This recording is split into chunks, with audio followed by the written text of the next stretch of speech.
오늘 우리 함께 살펴볼 하나님의 말씀은 유다서 3절 4절입니다. 우리 천천히 함께 읽겠습니다. 사랑하는 자들아, 우리가 일반으로 받은 구원에 관하여 내가 너희에게 편지하려는 생각이 간절하던 차에 성도에게 단번에 주신 믿음의 도를 위하여 힘써 싸우라는 편지로 너희를 권하여야 할 필요를 느꼈노니 이는 가만히 들어온 사람 몇이 있음이라. 그들은 옛적부터 이 판결을 받기로 미리 기록된 자니 경건하지 아니하여 우리 하나님의 은혜를 도리어 방탕한 것으로 바꾸고 홀로 하나이신 주제 곧 우리 주 예수 그리스도를 부인하는 자니라. 아멘. 오늘은 10월 30일, 10월의 마지막 날입니다. 우리 주연이를 보니까는 제가 정신을 못 차리겠어요. 아이고야. 혹시 이 10월 마지막 날 이렇게 가을을 타는 분들 혹시 계셔요? 계절을 타시는 분들? 좀 이렇게 이렇게 뭔가 좀 생각하게 되고 좀 그런 분들은 하나님의 말씀을 많이 생각하셔요. 그럴 수 있어요. 사람이 가을을 탈 수가 있습니다. 근데 이제 우울하고 이런 생각하지 마시고 하나님의 말씀을 생각하셔요. 유다서를 생각하셔요. 자, 오늘 이 10월의 마지막 수요일 저녁에 하나님의 말씀을 함께 나누게 되어서 너무 감사합니다. 우리는 살면서 여러 관계를 맺으면서 살지 않습니까? 근데 그 중에서도 하나님의 말씀을 전하는 사람과 그 사람이 전하는 말씀을 듣는 그런 관계로 맺어진 거 아주 특별한 겁니다. 소중하게 여기면서 피차간에 신실하게 이 관계를 만들어 가야 되는 겁니다. 자, 우리가 지난 시간부터 유다서를 살펴보기 시작을 했는데 인사말을 살펴봤었죠. 1절과 2절은 인사말이에요. 이 편지를 유다가 썼는데 이 편지를 받는 사람들을 소개하면서 유다의 마음이 뭔지도 이렇게 인사말로 전했지요.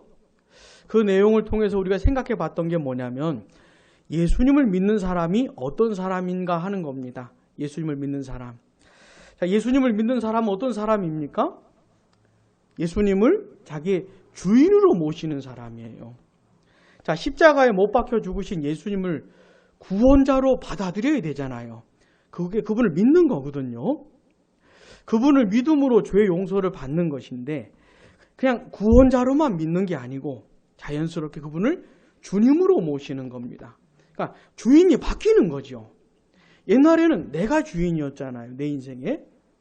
근데 이제는 예수님을 나의 주인으로 모시는 겁니다. 이게 무슨 말입니까?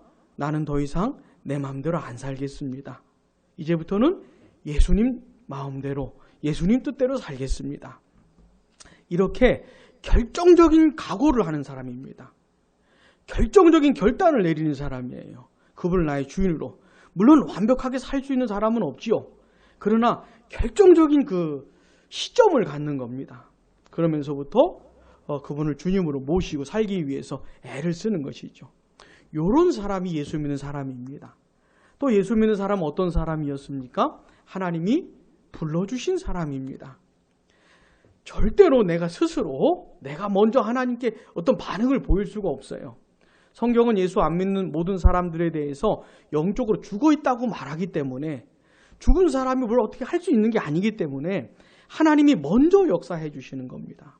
근데 만약에 내가 진짜 예수를 믿게 되었다면 이건 하나님이 먼저 나에게 다가오신 거예요. 하나님 먼저 나에게 역사하신 겁니다. 이렇게 불러주신 것이죠. 또 예수 믿는 사람 어떤 사람입니까? 하나님을 아버지로 모시게 되었고 그 아버지의 사랑을 얻고 그 아버지의 지키심을 받는 그런 사람이라고 했습니다. 자, 그렇게 예수 믿는 사람이 되어서 남은 인생을 살아가야 되는데 자, 예수 믿게 되었어요. 그럼 어떻게 살아야 됩니까? 하나님의 은혜로 예수를 믿게 되었어요. 그럼 앞으로 어떻게 살아야 돼요?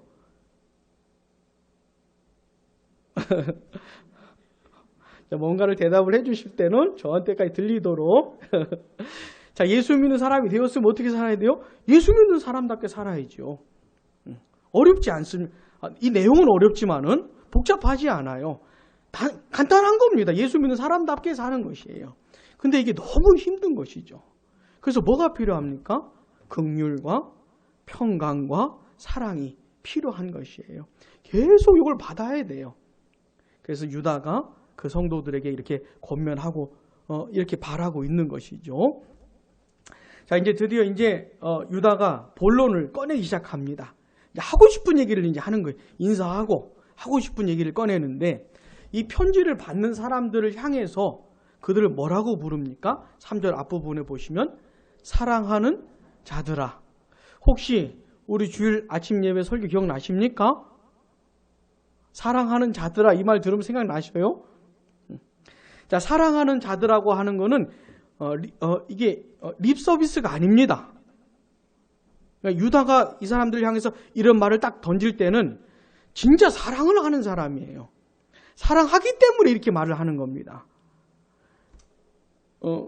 근데 이제 사랑하는 자들이라고 할 때는 그냥 우리가 세상 살면서 배웠던 그런 사랑을 생각하시면 안 돼요. 자, 사랑은 누구에게 속했다 그랬습니까? 혹시 요한일서 4장 말씀 기억나시는지? 누구에게 속했다고요?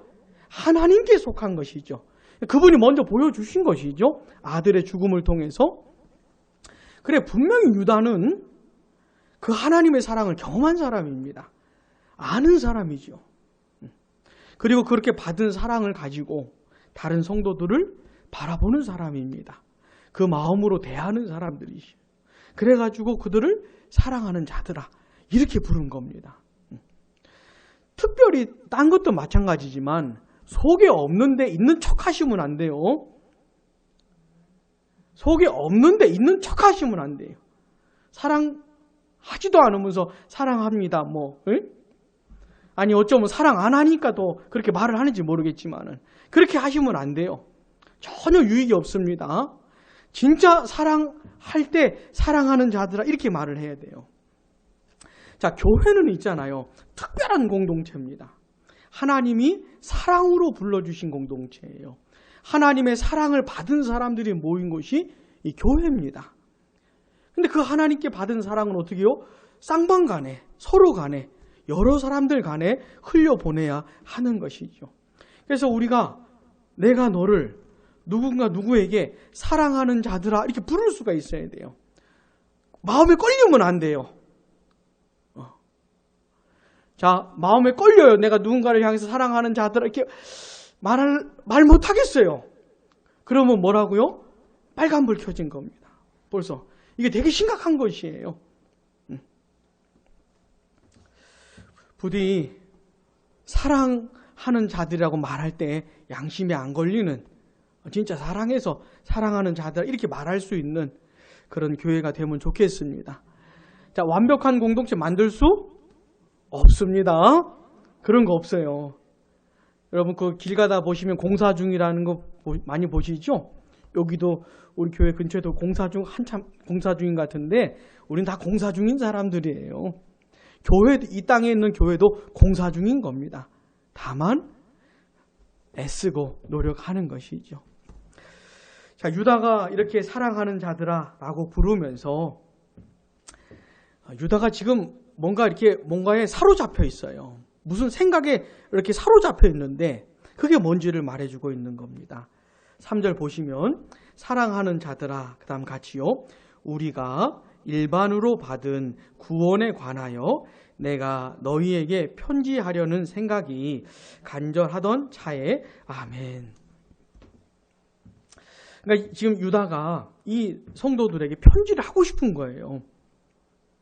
근데 편지를 하고 싶은데 그 내용이 있는 겁니다. 어떤 내용에 대해서 편지하고 싶은 겁니까? 구원에 대해서. 구원이 뭔지를 말해주고 싶은 거예요. 근데 이 생각이 너무 간절해요. 너무너무 간절해요. 지금 유다가 그것에 사로잡혀 있는 겁니다. 이거 말해주고 싶은 거예요.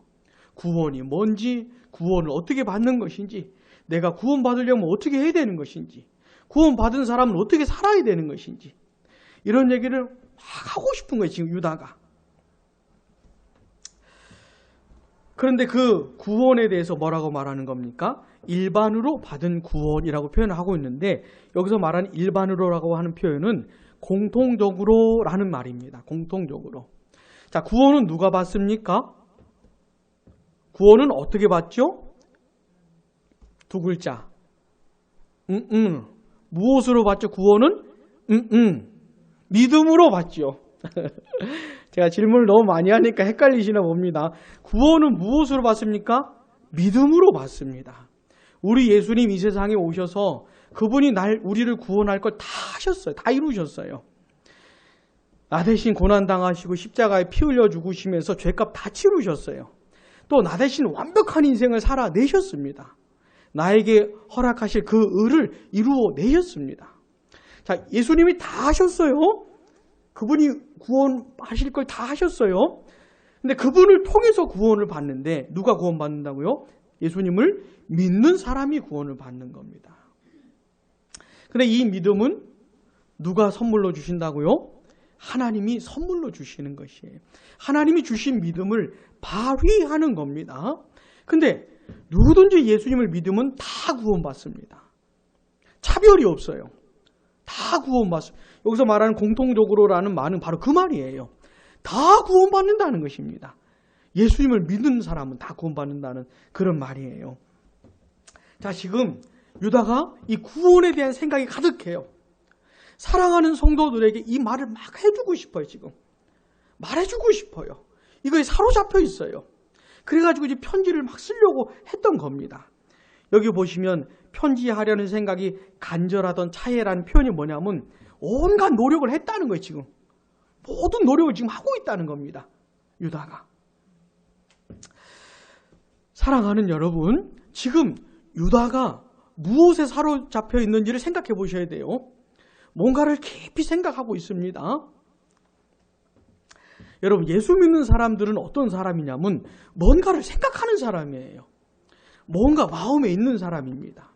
자, 우리도 이 세상을 똑같이 살기 때문에 예수님 안 믿는 사람들하고 똑같은 생각과 관심과 염려와 걱정 똑같이 하는 거 많습니다.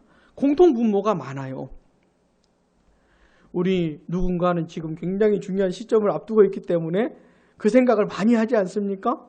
근데 그 생각은 다 똑같이 해요. 그런데 예수님을 믿는 사람은 특별한 생각을 하게 돼 있습니다. 그러니까 예수님 안 믿는 사람들은 전혀 관심 없는 거, 생각도 안 하는 거. 예를 들어서 구원? 이런 거 관심 없지요. 예수님 안 믿는 사람들은. 그런 특별한 생각, 특별한 관심이 있는 사람입니다. 그러니까 예수님 믿는 사람들은 뭔가를 원해요. 뭔가를 생각해요. 뭔가를 추구해요. 근데 그 내용이 예수님 안 믿는 사람들하고 똑같은 것도 있지만 다른 것도 있는 겁니다.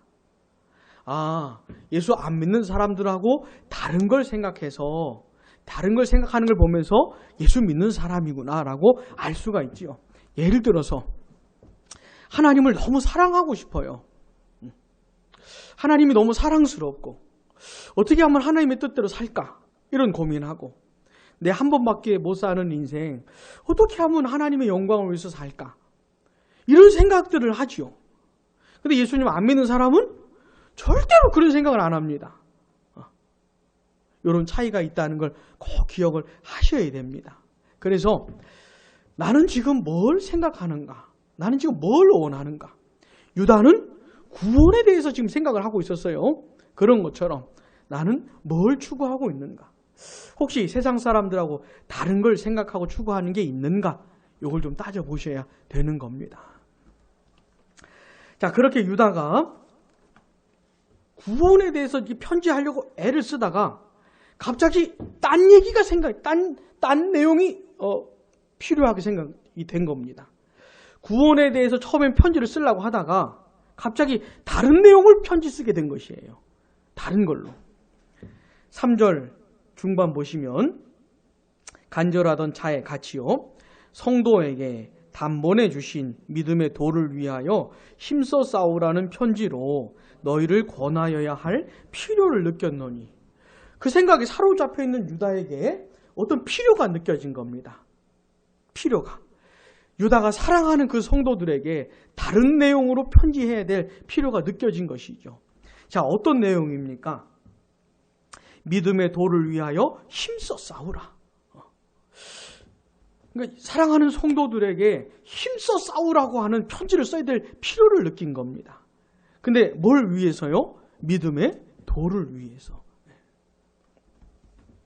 근데 여기서 말하는 믿음의 도라고 하는 것, 그 앞에도 보시면 뭐라고 나와 있느냐면 단번에 주신 믿음의 도, 이렇게 표현이 되어 있지 않습니까?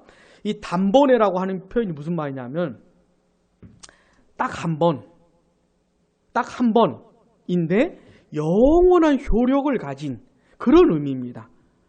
그런 의미로 쓰는 말이에요. 이 단번에라고 하는 것이.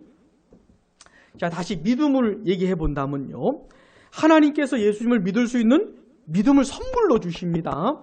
이걸 내가 발휘해서 예수님을 믿는 거예요. 근데 이 믿음의 선물을 딱 한 번 주시는 겁니다. 무슨 말인지 아시겠어요? 예수님을 믿음으로 구원을 받잖아요. 근데 구원받는 이 믿음은 딱 한 번 주시는 겁니다. 그래가지고 그 믿음을 발휘하는데 효력은 영원한 효력을 가진 것이에요. 그러니까 하나님이 딱 한 번 주시면 되는 거예요. 딱 한 번 주시면 그 믿음을 발휘할 수 있고 믿음으로 구원을 받을 수가 있는 것이죠. 그래서 여기 단번에 주신 믿음의 도라고 하는 것이에요. 단번에 주신 믿음의 도. 사랑하는 여러분, 신구약 66권이 말해주는 진리가 많이 있습니다. 근데 그 중에서도 굉장히 중요한 진리들이 있어요. 절대로 타협할 수 없는 진리들, 포기할 수 없는 진리들이 있습니다. 그것 가운데 하나가 뭐냐면 믿음의 도입니다. 믿음의 도, 믿음의 진리, 믿음의 교리, 이것이에요. 사실 이 믿음의 도라고 하는 것에는 많은 내용이 들어가 있습니다. 이거 굉장히 중요한 것인데 이것을 위해서 힘써 싸우라고 말할 필요가 생겼다는 것이에요. 왜 그런가 하면 4절 앞부분 같이요. 이는 가만히 들어온 사람 몇이 있습니다. 아멘. 이 교회 안에 몇몇 사람이 가만히 들어왔다는 것이. 여기서 가만히라고 하는 표현은 슬그머니 이런 뜻입니다. 몰래, 슬쩍 이런 뜻이에요. 어쩌면 자기들 정체를 처음부터 드러내지 않고 슬쩍 이렇게 들어왔을 수도 있지요. 처음에는 광명의 천사와 같이 들어왔을 수도 있습니다. 그러다가 시간이 지나면서 이제 본색을 드러낼 수도 있지요. 아무튼 교회 안에 이런 사람들이 몇 명이 들어온 겁니다. 가만히. 여러분, 이 가만히라는 표현을 잊으시면 안 됩니다. 이단과 사입이 잘못된 가르침을 유포시키는 사람들, 교회를 파괴하는 사람입니다. 자, 마귀가 교회를 파괴할 때 이 잘못된 가르침을 유포시키는 사람들을 통해서 하시는데, 이 이단과 사입이 잘못된 사람들이 어떻게 들어온다고요? 교회 안에요? 가만히 들어오는 것이에요. 처음부터 나 이단이다 이러면서 들어오는 게 아니고 굉장히 멀쩡한 모습으로, 아니 어쩌면 되게 거룩한 모습으로 들어올 수도 있어요. 근데 언젠가 정체가 드러납니다. 어디서 차이가 날까요? 진리에 대한 이해가 차이가 나는 겁니다. 자, 이 사람들 몇 명이 들어와가지고 지금 교회를 지금 막 공격을 하려고 하는 것이에요. 이미 했는지도 모르지요. 그러니까 유다가 편지를 쓸 생각이 갑자기 든 겁니다. 교회 안에 이런 사람이 들어왔을 때 이런 사람들을 분별하고 이런 사람들을 방어하고 쳐내야 교회가 살 수 있는 것인데, 이런 사람들을 감당하지 못하면 교회가 망가질 수도 있는 것이거든요. 그러니까 유다가 평소에 생각하던 것이 있었는데 갑자기 내용을 바꿔가지고 이 편지의 내용을 바꾼 겁니다. 그래서 지금 쓰고 있는 것이에요. 아주 심각한 상황이 되어버린 것이죠. 자, 근데 이 사람들은 어떤 사람들이냐면 4절 중간쯤 보세요. 경건하지 아니하여, 같이 시작. 경건하지 아니하여 우리 하나님의 은혜를 도리어 방탕한 것으로 바꾸고 홀로 하나이신 주제 곧 우리 주 예수 그리스도를 부인하는 자니라. 아멘. 이 가만히 들어온 사람들은 경건하지 않은 사람들입니다. 경건하지 않다고 하는 것은 살아계신 하나님을 의식을 안 한다는 겁니다. 경건이라는 게 무슨 말이냐면 하나님을 의식하는 걸 말하는 것이에요. 자, 하나님은 어떤 분이십니까? 편재하시는 분이시죠. 자, 편재가 무슨 뜻이라 했습니까? 이 세상 모든 곳에 계시는 분. 지금 이 시각에, 같은 시각에 이 세상 모든 곳에 계시는 분이 편재하시는 분이라는 말입니다. 그러니까 지금 이 순간에 하나님 여기 계십니까? 안 계십니까? 계셔요. 우리만 있는 게 아니고 하나님도 계셔요. 근데 지금 이 순간에 여러분 댁에도 하나님은 계셔요. 여러분 방에도 하나님은 계셔요. 여러분 사업장에도 하나님은 계시고 여러분 고객 집에도 하나님은 계셔요. 그게 이제 편재하시다는 말인데 경건이라는 건 뭐냐면 그러니까 내가 어디를 가든지 하나님은 거기 계신 분이거든요. 그러니까 그 하나님을 의식을 하는 겁니다. 하나님을 의식 안 하면 내 마음대로 살잖아요. 내 말하고 싶은 대로 말하고 행동하고 싶은 대로 하고. 근데 뭐라고 막 말하려고 하다가 하나님이 생각이 되면 이게 말을 잘 못하잖아요. 나도 한번 이렇게 해버리고 싶은데 하나님이 의식이 되면 그렇게 못하잖아요. 그런 걸 말하는 겁니다. 여기서 말하는 경건이라고 하는 건 실제 내용을 말하는 것이에요. 하나님을 의식하기 때문에 말과 행동과 삶이 조정이 되는 것이죠. 막 못 나가는 것이에요. 근데 이 사람들은 가만히 들어온 사람들은 경건하지 않은 사람들이죠. 그러니까 하나님을 의식하지 않기 때문에 어떻게든지 할 수 있는. 그럼에도 불구하고 이 사람들도 하나님의 은혜를 말하는 사람들입니다. 이게 문제인 것이에요. 경건하지 아니하여 우리 하나님의 은혜를 도리어 방탕한 것으로 바꾸고 하나님의 은혜를 말을 해요. 말 안 하는 게 아닙니다. 하나님의 은혜 그러면 듣기가 얼마나 좋습니까? 듣기가 얼마나 좋아요. 이런 사람들도 이런 말을 꺼내는 겁니다. 주로 하는 내용이 뭐냐면 이런 거예요. 자, 하나님께서 우리에게 은혜를 베풀어 주셨다. 우리의 모든 죄, 많은 죄 다 용서해 주셨다. 얼마나 좋습니까? 하나님께서는 우리에게 놀라운 자유를 주셨다. 자, 여기까지 맞아요, 틀려요?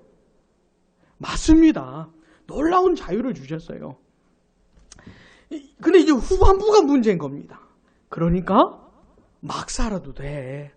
편하게 살아도 되고 즐겁게 살아도 되고 이런 것이에요. 자, 하나님께서 가르쳐 주신 믿음의 도는 뭐냐면 하나님의 은혜를 받았어요. 그래 이 모든 죄를 용서받았어요. 더 이상 무엇에 걸릴 게 없습니다. 놀라운 자유를 주셨어요. 그러나 이 자유를 아무렇게나 발휘하는 것이 아니고 다시 하나님 아버지의 뜻대로 하나님의 말씀대로 순종하면서 살아가는 것이에요. 은혜를 받았기 때문에 다시 하나님께 순종하는 것이에요. 자, 은혜를 받았기 때문에 죄사함 받았기 때문에 죄와 싸우는 것이죠. 성경이 말하는 믿음의 도는 이겁니다. 근데 이 사람들이 말하는 건 뭐냐면 은혜를 많이 받았으니까 다 용서받았으니까 이제는 편하게 살아도 돼. 이제는 자유롭게 살아도 돼. 라고 하는 것이에요. 그래 하나님의 은혜를 말하면서도 방탕한 삶으로 이끄는 사람들이 자기들도 그렇게 살고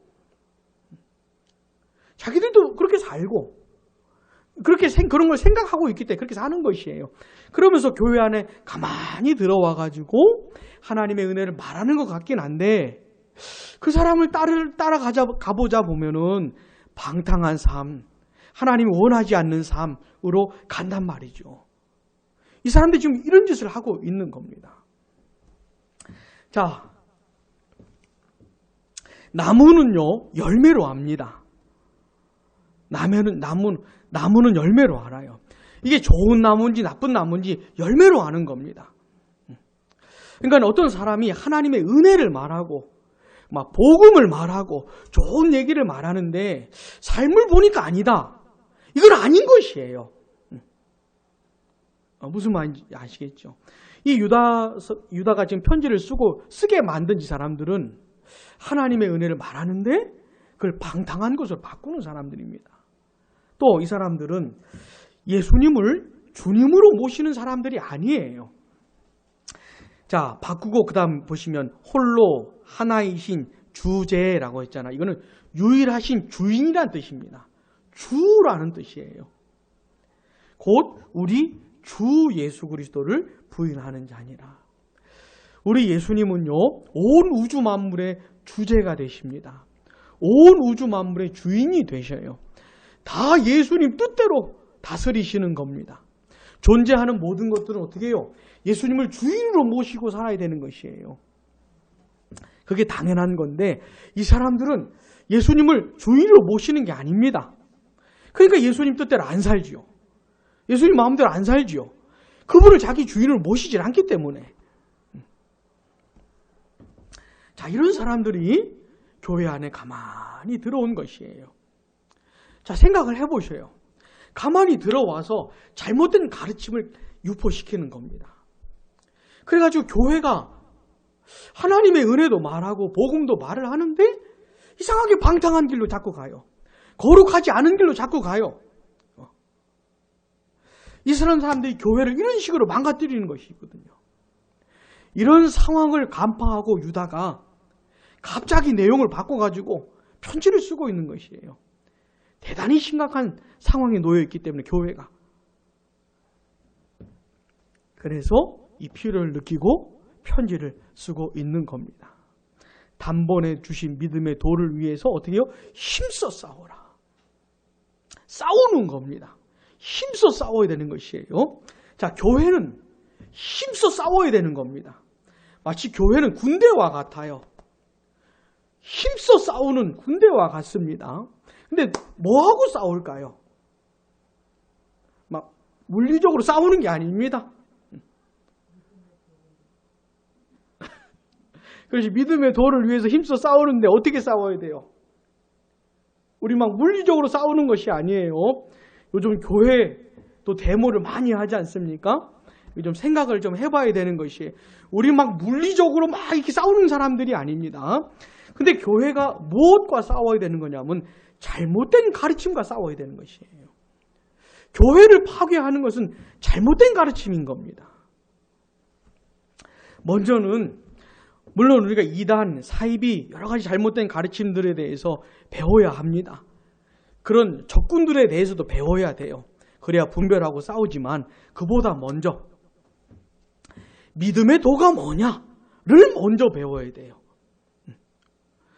성경의 진리가 뭐냐를 먼저 배워야 됩니다. 이거를 먼저 풍성하게 배우고 바르게 배우고 깊이 배워야 되는 것이에요. 이걸 먼저 풍성하고 바르게 배우면 그 다음 이제 들려지는 것들은 분간할 수가 있어요. 분별할 수가 있어요. 물론 그것들에 대해서도 자연스럽게 분별할 수 있도록 배우기도 해야 되겠지만 먼저는 성경이 말하는 진리가 뭐냐를 먼저 배워야 하는 겁니다. 사랑하는 여러분, 평생 우리가 신앙생활을 할 거 아닙니까?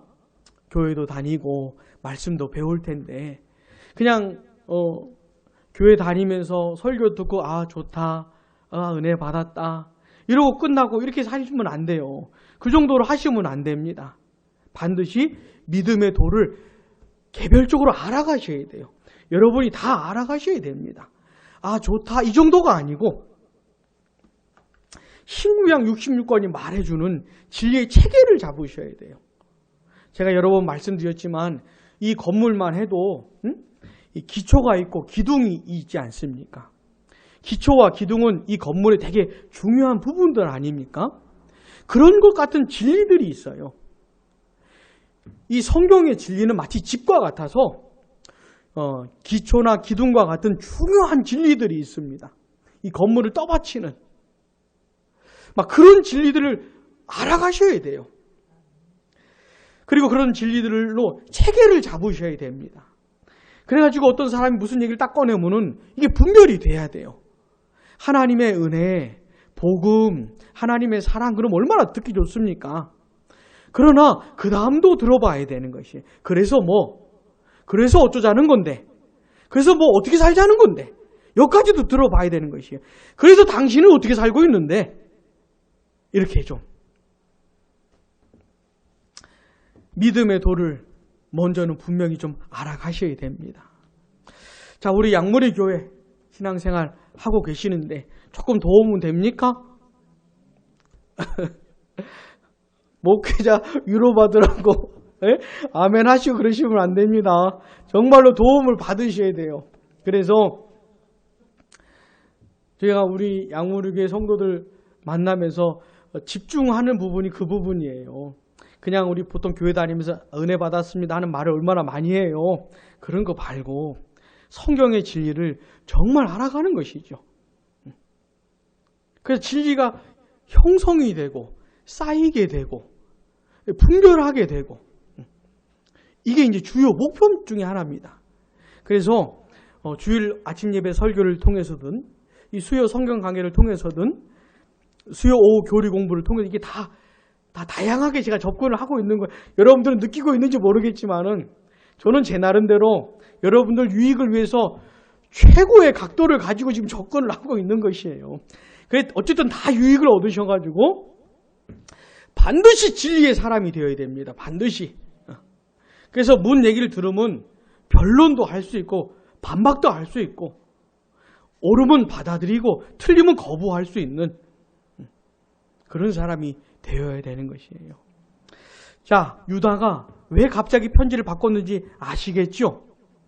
혹시 우리 양무리 교회 안에도 이런 우리 교회가 진행되는 중에 어떤 시점에 이럴 수도 있어요.